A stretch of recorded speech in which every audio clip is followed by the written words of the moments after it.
O Gazeta Entrevista já está de volta. Nós vamos falar agora de um evento cristão que acontece aqui em Rio Branco. É a Conferência Vozes, e que discute vários temas relacionados ao meio evangélico como um todo, temas de interesse também da sociedade em geral. E a gente vai discutir aqui alguns assuntos com os pastores que vão participar. O pastor Paulo Siqueira, de São Paulo, o pastor Hector Vargas, também de São Paulo, e aqui comigo também o Rui Cavalcante, que é coordenador da conferência, que é um evento realizado pela Igreja Batista Restauração. Igreja Batista Restauração. Então, antes de apresentá-los e começar a conversa, deixa eu só dar um recado aqui para você que gosta de ganhar prêmios em dinheiro. Olha, tem uma promoção que está acabando, que é a promoção do Acre Clube de Vantagens, mas ainda dá tempo de você participar. Até sexta-feira você pode comprar nas lojas credenciadas e concorrer a prêmios de R$1.000 diariamente. É só você comprar, a cada R$30 você ganha cupom e participa da promoção. O sorteio acontece no programa Gazeta Alerta aqui da TV Gazeta. E as lojas participantes são Recol Pharma, Barriga Verde, OK Magazine, Supermercados Pague Pouco e Postos Líder e Floresta. Participe, ainda dá tempo de você ganhar. Muito bem, gente. Sejam bem-vindos aqui no Gazeta Entrevista. Deixa eu começar com o Rui, para a gente falar um pouco do evento em si, do que se trata. Como é que vai ser essa programação, Rui? Boa noite. Boa noite. Tudo bem? Tudo bem. Então, o local do evento, o horário? Bom, o evento vai ser realizado no Templo da Igreja Batista Restauração, fica ali no Abrão Alábio, dentro do Parque da Maternidade, próximo ao Colégio Meta. Certo. E a data? Dias 18, 19 e 20, 18, nesse final de semana. Nesse final de semana. Exatamente. Durante o dia todo, à noite? Durante os dias, no sábado e no domingo, são os fóruns de discussão. Sim. No sábado, o que nós chamamos de café teológico, que é um debate entre todos os preletores, com a participação do público, tomando um cafezinho e conversando sobre o tema geral do evento. Muito bem. Eu já quero começar aqui com os pastores, trazendo uma realidade que eu acho que não é só no Acre que a gente observa. Eu posso dizer, observando, que é um desvirtuamento do propósito do Evangelho como religião, daquilo que tem na figura central Jesus, que é o fundador do cristianismo. E vou ser muito prático, pastor. O Evangelho está virando um sistema, uma empresa, uma indústria para arrecadar dinheiro, para promover figuras dentro do meio evangélico, para auferir poder à igreja ou a seus membros. Enfim, como é que o senhor encara, e aí os dois podem responder, esse desvirtuamento dentro da igreja? O primeiro ponto que a gente tem que sempre lembrar é que a igreja brasileira, ela não tem uma origem, vamos dizer assim, uma teologia própria. Nós sofremos a influência muito direta, por exemplo, do sistema americano e do próprio sistema europeu. Isso fez com que a igreja brasileira, num processo longo, que já dura praticamente quase um século, ela perdesse a sua identidade. Ou seja, ela, influenciada pelo sistema americano e sistema europeu, não foi absorvendo ao longo do tempo uma identidade própria. Então, por exemplo, nós não temos uma teologia brasileira. A igreja é influenciada por aspectos externos. Então, chegou a um ponto que cada denominação e cada liderança criou a sua própria forma de entendimento do cristianismo. Então, isso, verdade, de certa forma, banalizou, perdeu o foco, Eu digo sempre que, analisando a situação, como nós estamos vendo, muitas lideranças e suas empresas, que é um termo até um pouco irônico, elas não se enquadram no que nós podemos chamar de um cristianismo autêntico. Algumas lideranças e algumas instituições religiosas não podem ser chamadas de cristãs, porque elas não se enquadram no processo histórico, onde a essência é o próprio Cristo, Por exemplo, nós temos algumas lideranças que trazem para si toda uma deitificação, ou seja, ele é o Deus da sua denominação. Tem pastor evangélico, claro, com todo respeito aos que não são assim, mas tem pastor que se acha autoridade civil. Quer dizer, ele quer ser tratado, quer ter prerrogativas de autoridade. Porque a essência do cristianismo, ela se fundamenta no Cristo revelado nas Sagradas Escrituras. Nós temos igrejas, por exemplo, que o pastor, o líder que está à frente, não porta uma Bíblia. Então, uma reunião de 1 hora e meia, onde não se cita a Bíblia. Ou seja, a reunião é feita com uma liturgia, com um aspecto totalmente pessoal da liderança. O camarada faz da forma como ele entende.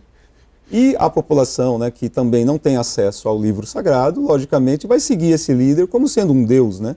Mas isto não procede de um cristianismo histórico, do cristianismo essencial, onde a Bíblia, né, tem o seu fundamento.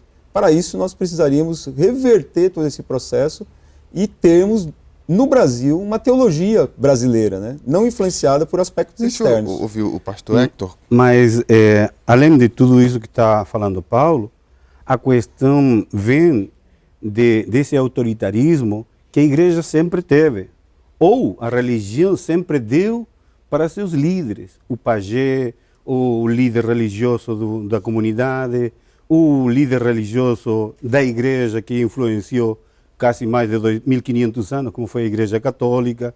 Então, os padres eram verdadeiros líderes em todo até porque aspecto. Igreja e política era uma coisa só. Religião e política era uma coisa só. E uma idade que ficou conhecida como a Idade das Trevas. Sim. Quer dizer que não foi coisa boa. Só que isso está começando a voltar de forma sorrateira. Sim, mas aí, com pouca informação que nós temos e trazemos do passado, essa informação de autoritarismo ou teologias europeias que morreram. Morreram, literalmente. A Europa morreu na teologia e no cristianismo. Estados Unidos morreu na teologia e no cristianismo. Tanto é que temos mais gente que não acredita em nada que cristãos. Agora, a gente está falando aqui das lideranças, mas vamos agora também Isso que queria... para os liderados. Uhum. Vejamos, tem gente que procura uma igreja, às vezes porque tem uma empresa e quer vender mais. E ali ele vai achar um mercado, um público, porque alguém vai dizer, não, já que é da igreja, vamos comprar a empresa do fulano. Quer dizer, as pessoas já vão com esse interesse. A gente observa que muitas pessoas ignoram que uma das atitudes mais, vamos dizer assim, ásperas de Jesus nos seus dias foi adentrar o templo e, vamos dizer assim, expulsar os vendilhões, fazer uma arruaça no meio da feira que estava, e uma frase dita por ele: não façam da casa de meu pai uma casa de negócios, uma casa de comércio. Eu sempre digo que um aspecto para analisarmos se uma igreja realmente está focada num cristianismo autêntico é se ela é regida por regimentos puramente comerciais ou até administrativos. Quem comanda a igreja é a revelação bíblica, é o texto bíblico. Então, a partir do momento que nós começamos a observar que a igreja tem muito mais uma fundamentação comercial, e essa fundamentação comercial, ela parte de barganhas, de comércio, que vai desde verbas públicas até propagandas comerciais, patrocínio de eventos. Nós temos, lamentavelmente, os principais eventos evangélicos do Brasil custeados por dinheiros que vêm de diferentes fontes. O senhor falou em evento, tem um evento que é muito conhecido, que é a Marcha para Jesus, que se tornou um evento meramente comercial, né? Jesus, se andasse naquela marcha, ia ficar muito decepcionado com o que ele vê. Mas tudo bem. O que eu quero dizer é o seguinte, muito influenciado também por doutrinas alienígenas, eu diria assim. Por exemplo, se estender uma bandeira do Estado de Israel com 50 metros de extensão numa marcha para Jesus. O que é isso, pastor? Olha, eu sou até... de 2009 para cá, eu tive a oportunidade de participar de praticamente todas as marchas para Jesus em todo o Brasil. As nossas ações em eventos como a Marcha para Jesus fez que nós criássemos um movimento, que é o MIB, que é o Movimento pela Ética Evangélica Brasileira, onde a gente vai a esses eventos, como a Marcha para Jesus, com um slogan que nós criamos, né? No intuito de trazer consciência para as pessoas que este evento não é para Jesus. Partimos disso. Nós até fizemos um evento, assim, tentando exemplificar uma ação cristã, que em 2010 nós reunimos um grupo de mais de 30 pessoas e fomos doar sangue no Banco de Sangue de São Paulo, no exemplo de dizer a todos que se a Marcha para Jesus doasse sangue, seria muito mais significativo para a cidade, para o país e para as pessoas, do que simplesmente fazer um show onde o palco se torna-se um palanque político, onde todos os políticos que querem se aparecer dentro do universo evangélico usam esse espaço. Esse movimento hoje, graças a Deus, nacionalmente, né? Nós chegamos ao Acre, porque o Rui, que aqui está, conheceu o nosso movimento através das redes sociais, E essa conferência que está acontecendo, ela nasce impulsionada por esse desejo de trazer consciência no meio evangélico de que as coisas no mundo evangélico estão, como você disse, alienígenas. Eu classifico, eu até digo a você que esse termo eu vou usar agora das minhas conferências, porque eu classifico algumas lideranças evangélicas como alienígenas mesmo. Porque eles insistem em praticar, em viver numa atmosfera que não é a bíblica, não é a genuinamente cristã. Eu não sou a verdade, pastor Hector não é verdade, o Rui, nenhum homem tem Mas o senhor admite isso, mas tem uns que não admitem. Não. Ao contrário, eles ficam tentando exercer um papel de dominação sobre as demais pessoas, como fosse até o mesmo próprio Deus. Há um líder em São Paulo que ele diz que você pode dar um dinheirinho para ele, que ele pega o seu dinheirinho e vai até Deus e apresenta o seu dinheirinho. Tem coisa que eu não sei nem se é verdade, de tão absurdo. Por exemplo, uma história que eu vi de que há a possibilidade de se incluir o nome das pessoas no cadastro negativo do SPC e Serasa, caso elas não deem um dízimo. O senhor tomou conhecimento disso, pastor? O senhor? A gente transita no absurdo. Sim. E a igreja está fazendo isso, transitando no absurdo. O que nós vemos hoje é nada mais do que amedrontar a esse grupo que parece que não está concordando com as práticas que estão sendo ditas e estão sendo regulamentadas dentro dessa igreja local. Eles não concordam. Então aí eu venho com a força e vou amedrontar esse grupo que aparentemente está alienado.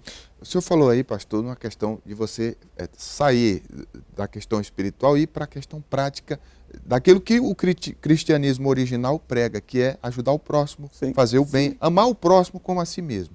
E as igrejas fazem muito pouco isso, né? Poderiam fazer mais, quer dizer, tem tantos problemas aí para a gente resolver, né? A igreja ela tem que entender que ela faz parte de um sistema político, de um sistema social. A igreja tem que responder ao mundo a sua parte de responsabilidade.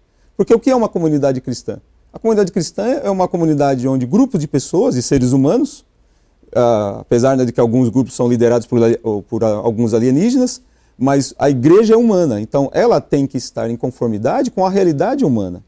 É interessante dizer, quando você coloca essa questão do dízimo, que o dízimo só tem sentido para a igreja no propósito da pastoral, ou seja, a igreja tem que ir aonde o sofrido ou aquele que clama está. A esse que tem medo da sua liderança, que joga pragas, amaldiçoa e agora vai pôr o nome no Serasa por causa do dízimo, lembrar que essas ameaças não procedem de Deus. A Bíblia diz que o dízimo é para que haja na igreja mantimentos, ou seja, um local onde a pessoa possa se socorrer, porque a igreja nada mais é do que uma casa de socorro.